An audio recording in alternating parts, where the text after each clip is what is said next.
Guys, क्या आप भी उन लोगों में से हैं जो अपना काम छोड़कर दूसरों के काम करते रहते हैं?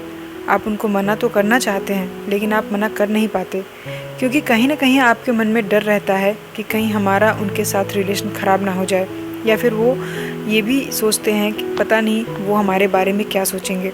अगर हमने उनके काम को मना कर दिया तो हो सकता है वो बुरा भी मान जाएँ।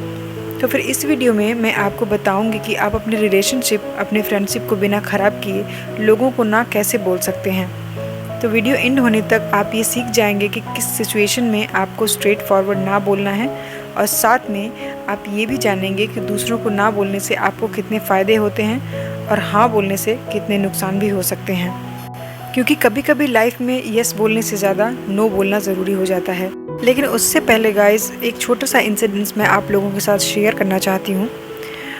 एक बार मेरी क्लासमेट मेरे पास आई और उसने मुझसे अपने प्रोजेक्ट को पूरा करने के लिए बहुत रिक्वेस्ट की कि प्लीज़ मेरा ये छोटा सा काम कर दो, मैं अभी बहुत बिज़ी हूँ, आज मेरे पास बिल्कुल भी टाइम नहीं है और प्रोजेक्ट तो कल ही सबमिट करना है। लेकिन उस टाइम पर मैं भी फ्री नहीं थी, मेरे पास भी दूसरे काम थे, इवन मेरा प्रोजेक्ट भी पूरा नहीं हुआ था जो कि मुझे भी नेक्स्ट डे सबमिट करना था। पर सिचुएशन ये थी कि मैं उसे डायरेक्टली मना नहीं कर सकती थी, क्योंकि वो मेरी बहुत अच्छी फ्रेंड थी। तो उसे ना बोलना सीधा शायद उसे हर्ट भी कर सकता था। तो फिर मैंने उसे दूसरे तरीके से बोला कि अच्छा ठीक है, मैं तुम्हारी हेल्प कर दूँगी, तो बताओ कि तुम्हारे प्रोजेक्ट में मैं किस तरह से तुम्हारी हेल्प करूँ, तो मुझे डिटेल में बताओ उसके बारे में। इस तरह से मैंने उसे बोलकर ये दिखाने की कोशिश की कि मैं उसकी हेल्प करना तो चाहती हूँ, लेकिन मुझे वो काम करना बिल्कुल भी नहीं आता, क्योंकि उसका सब्जेक्ट अलग था और मेरे सब्जेक्ट अलग थे। और सच में मुझे वो काम बिल्कुल आता भी नहीं था, क्योंकि वो मेरे इंटरेस्ट और स्किल्स के बहुत बाहर था। अब आप ये सोच रहे होंगे कि मैं उसे चाहती तो उस काम के लिए डायरेक्टली मना कर सकती थी, क्योंकि मुझे वाकई वो काम करना नहीं आता था। तो ऐसा इसलिए क्योंकि वो मेरे पास आने से पहले मेरे एक और फ्रेंड के पास गई थी। उसने उसे ये काम करने को बोला था, लेकिन उस साफ साफ मना कर दिया था कि मैं खाली नहीं हूँ, तुम्हारा काम मैं नहीं कर सकती, क्योंकि मुझे उसके बारे में कुछ भी पता नहीं है। लेकिन मेरे उस दोस्त की लगा कि वो झूठ बोल रही है और उसे वो काम आता है, और वो जानबूझकर मना कर रही है, क्योंकि मेरी हेल्प वो नहीं करना चाहती। इस बात का उसे काफ़ी बुरा भी लग गया था। उसने मुझे ये बात खुद बताई थी, इसलिए मुझे पता था कि उसका क्या रिएक्शन होने वाला है मेरे स्ट्रेट फॉरवर्ड मना करने के बाद। इसलिए मैंने ये दूसरा ट्रिक निकाला था उसे इनडायरेक्टली ना बोलने का। जब मैंने उसे दोबारा पूछा कि मुझे डिटेल में बताओ कि तुम्हारे प्रोजेक्ट में मैं क्या कर सकती हूँ, मैं तुम्हारी किस तरफ से हेल्प कर सकती हूँ, तो फिर उसने मुझसे ये कहा कि अगर मेरे पास इतना टाइम होता कि मैं तुम्हें डिटेल समझाऊँ इस प्रोजेक्ट के बारे में, कैसे बनाना है, क्या करना है, तो उससे अच्छा मैं ये काम खुद कर सकती थी। लेकिन हाँ, उसने मुझे थैंक यू ज़रूर बोला मेरी हेल्प करने के लिए तैयार होने के लिए। तो गाइस, कुछ लोग होते हैं जो ये बिल्कुल भी नहीं समझते हैं कि हमारे पास भी कभी कभी टाइम नहीं होता है, कभी कभी हम भी खाली नहीं होते हैं। वो तो बस आते हैं हक जता के अपना काम करवाने के लिए, और अगर आपने रियली में मना किया कि आप खाली नहीं हैं, तो फिर वो आपसे गुस्सा भी हो जाते हैं। इसलिए हमें उन जैसे लोगों के साथ किस तरह से डील करनी है, उनको किस तरह के बिहेव को कैसा रिस्पॉन्स देना है, ये तरीका ढूंढना ही पड़ता है, जिससे उन्हें भी बुरा ना लगे और हमारे ऊपर भी एक्स्ट्रा बर्डन ना पड़े।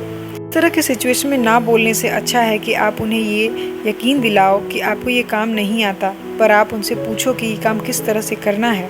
इस तरह से वो आपको कम से कम ये तो समझ जाएंगे कि आप उनकी हेल्प करना चाहते हो। तो गाइस, आगे वीडियो में मैं आपको 5 ऐसे रूल्स बताने वाली हूँ दूसरों को डायरेक्टली मना कब करना चाहिए। लेकिन उससे पहले आपका ये जानना ज़रूरी है कि हमारे आसपास ऐसे बहुत सारे लोग हैं जो आपको मिसगाइड करते हैं, आपको मैनिपुलेट करते हैं, आपको मिसयूज़ करते हैं, और जो आपका ज़्यादा से ज़्यादा टाइम सिर्फ अपने फ़ायदे के लिए लेना चाहते हैं। इसलिए ऐसे लोगों को ना बोलना बेहद ज़रूरी है, क्योंकि अगर आप अपना सारा टाइम उनके लिए लगाएंगे तो आप अपना ज़रूरी काम कब करेंगे। क्योंकि कई बार हम लोगों को हाँ बोलने के बाद बहुत ज़्यादा पछताते हैं कि शायद मुझे ना बोल देना चाहिए था। उसको एक हाँ बोलने के बाद मैंने मेरा कितना ज़्यादा टाइम वेस्ट किया है और मैंने अपना इम्पॉर्टेंट कोई काम नहीं कर पाई हूँ। इसी वजह से मैं आपको ऐसे 5 रूल्स के बारे में बताने जा रही हूँ, जिन्हें आपको किसी को ना बोलना क्यों ज़रूरी है और आपको कैसे ना बोलना चाहिए, ये बताऊँगी। फर्स्ट रूल है सेट बाउंड्रीज़। किस बाउंड्री को कोई क्रॉस करेगा तो आप ना बोलेंगे। कोई आपको कहाँ छुएगा, कोई आपसे कैसी बातें करेगा, किस तरह की लैंग्वेज यूज़ करेगा तो आप ना बोलेंगे। आपको कब ना बोलना है, कैसे ना बोलना है, ये जानना बहुत ज़रूरी है। अपनी बाउंड्रीज़ बनाइए। लोगों को पता होना चाहिए कि आपकी कौन सी बाउंड्री उन्हें क्रॉस नहीं करनी है, और ना कहने के लिए सबसे पहले आपको अपनी बाउंड्री सेट करनी ही चाहिए। सेकंड रूल है, be assertive about your boundaries. जब आप अपनी बाउंड्रीज सेट करोगे तो आप लोगों से कहोगे कि सॉरी, आज मैं बिज़ी हूँ, आपकी हेल्प या आपका काम नहीं कर सकती, लेकिन हाँ, जब मैं फ्री होंगी तो आपको ज़रूर बताऊँगी। क्योंकि आपके कुछ प्रिंसिपल्स हैं जिन्हें आप फॉलो करते हैं। और अपने फ्रेंड्स को बहुत ही स्ट्रेट फॉरवर्ड वर्ड में ये बोल दीजिए कि मैं खाली नहीं हूँ इस टाइम पर, मुझे इस टाइम पर फ़ोन ना करें, ये टाइम मेरी फैमिली का है, ये टाइम मेरी स्टडी का है, तो इस टाइम मैं उनके लिए अवेलेबल नहीं हूँ। ये क्लियर करना बहुत ज़रूरी है। नेक्स्ट और बहुत इम्पॉर्टेंट रूल है, बी सेल्फिश।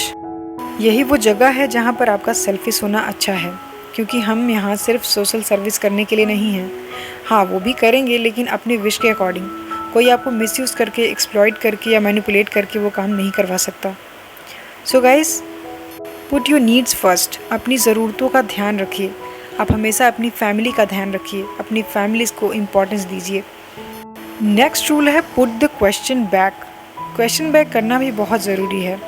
आप किसी सोच में फंसे हुए हैं, जो भी प्रॉब्लम आप फेस कर रहे हैं, उसके लिए आप उससे पूछिए जो ये प्रॉब्लम क्रिएट कर रहा है। चाहे वो ऑफिस में ओवर टाइम हो या फिर किसी रिलेटिव या फ्रेंड की हेल्प की बात हो, आप उनसे नो कहना सीखिए।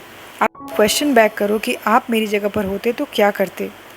आपको एक बात हमेशा याद रखनी चाहिए कि जब भी आप सामने वाले को अपने आप को जज करने के लिए छोड़ देते हैं, तो फिर आपकी लाइफ में प्रॉब्लम शुरू हो जाती हैं। Last but not least, rule number 5, से फर्म नो। आपका नो कहने का तरीका स्ट्रॉन्ग और क्लियर होना चाहिए। जब आप नो कहें तो वो स्ट्रेट फॉरवर्ड हो, लाउड वॉइस में हो, बिकॉज नो मीन्स नो। जिस दिन आप अपनी लाइफ के डिसीजंस खुद लेने लगेंगे, जिस दिन आप अपने टाइम मैनेजमेंट, अपनी लाइफ की प्लानिंग के अगेंस्ट जो भी लोग आते हैं उन्हें नो कहना शुरू कर देंगे, जिस दिन आप अपने आप को तकलीफ़ पहुंचाने वाले लोगों को नो कहना सीख जाएंगे, उस दिन आप एक ट्रू, स्ट्रॉन्ग, असर्टिव पर्सनैलिटी बन जाएंगे। तो हेल्प उसी की कीजिए जिसे हेल्प करने की आपकी इच्छा हो, जो आपके दिल को अच्छा लगता हो, मैनिपुलेशन या फोर्स में नहीं। क्योंकि लोगों को हेल्प करके हमें खुद से अच्छा लगता है, लेकिन जहाँ बात अपने टाइम की आ जाए, अपने आप की आ जाए, वहाँ नो कहना ज़्यादा ज़रूरी हो जाता है। तो आज की वीडियो में इतना ही गाइस। मैं उम्मीद करती हूँ कि इस वीडियो से आपने ज़रूर कुछ ना कुछ सीखा होगा। वीडियो में बताई कौन सी बात आपको अच्छी लगी, मुझे कमेंट बॉक्स में ज़रूर बताइए। अगर आप चैनल पर नए हैं तो चैनल को सब्सक्राइब ज़रूर करें। वीडियो पसंद आए तो लाइक करें और अपने फ्रेंड्स के साथ शेयर करें। तो अपना कीमती समय देने के लिए धन्यवाद।